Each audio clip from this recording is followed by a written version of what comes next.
Dicle Üniversitesi Tıp Fakültesi'nde geçen sene benim kardeşim de yaralandığı zaman oraya götürüldüğü anda ben yetiştim kendisine. Yani oradaki personelin tutumu ve tavrı, düşünün, yaralı halde, çok ağır yaralı halde olduğu halde sedyenin üzerinde tomografiye gönderiliyor. Sadece bir personel ve hiç kimse, yani o kadar ağır hasta olmasına, ağır yaralı olmasına rağmen sadece bir temizlikçi ve ben onu tomografiye götürüp onu kaldırmak için dışarıdan ben gitmişim, normal vatandaşa rica etmişim, gelip orada tomografinin MR'nin tomografisinin çekilmesine yardımcı olmuşlardır. İkinci bir husus, orada ilk yaralandığı anda ilk gece 4,5 saat falan ameliyatta kaldı. Ondan sonra doktorlarla görüştüğümüz zaman kurşun böbrek, akciğer, karaciğer ve omuriliği parçalamıştı. Doktorlarla görüştüğümüz zaman, yani omurilik parçalandığı için belden aşağısı %99 felç dediler.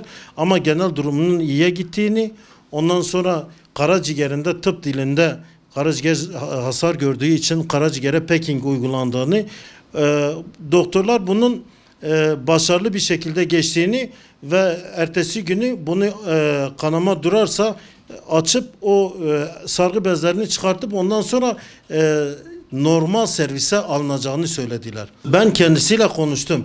Ben kendisine dedim ki yorma kendini.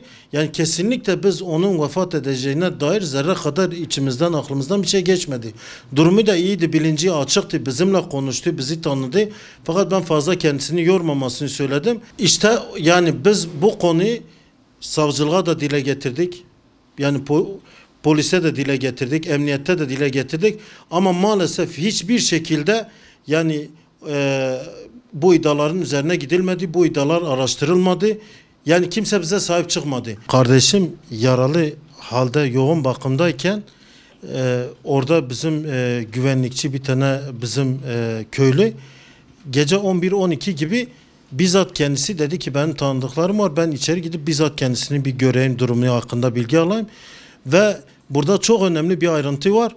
Diyor ki yani bizzat Cumali benim kardeşim, o bizim güvenlikçi arkadaşı gördüğü zaman diyor, bana dedi ki babamı ile abimi çağırın, beni buradan çıkartın. Bunu diyor defalarca bana söyledi. Biz de yani hiç ihtimal vermediğimiz için biz dedik ki olabilir ki hani hastalığın verdiği bir sıkıntıdan dolayı veyahut sıkılıyordur, beni çıkartsınlar diyorlar.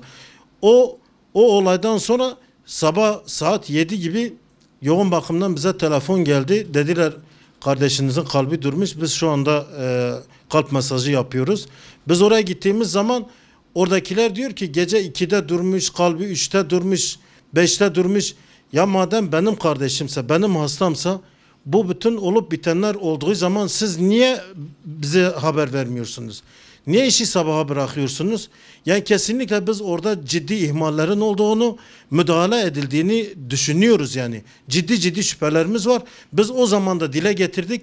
Sayın eski Emniyet Müdürü Halis Böğürcü, biz bunları defalarca dile getirmemize rağmen, hatta Sayın Başbakan Ahmet Davutoğlu Diyarbakır'a geldiğinde bu olayın araştırılmasını talimat verdiği zaman, eski emniyet müdürü nerededir bilmiyorum.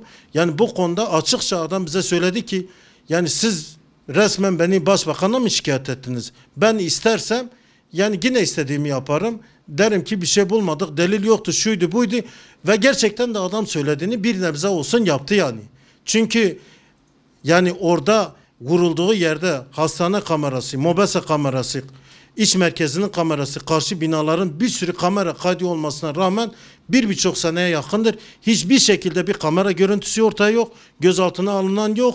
Yani hiçbir işlem yapılmamış. Yani Türkiye'de, özellikle Diyarbakır'da bir canın bu kadar ucuz olmaması lazım. Bu konuda biz ciddi şüphelerimiz var. %100 yani her şey bilen Allah'tır. Biz %100 demiyoruz ki bunu yapmıştır, katletmiştir. Ama bu son çıkan haberlere, bu son yaşanan sürece baktığımız zaman kesinlikle bizde artık büyük bir kanaat hasıl oldu. Biz kardeşimin suçsuz, günahsız yere o akşam hastanede infaz edildiğini düşünüyoruz. Bunun araştırılmasını, üzerine gidilmesini, ortaya çıkarılmasını talep ediyoruz yani.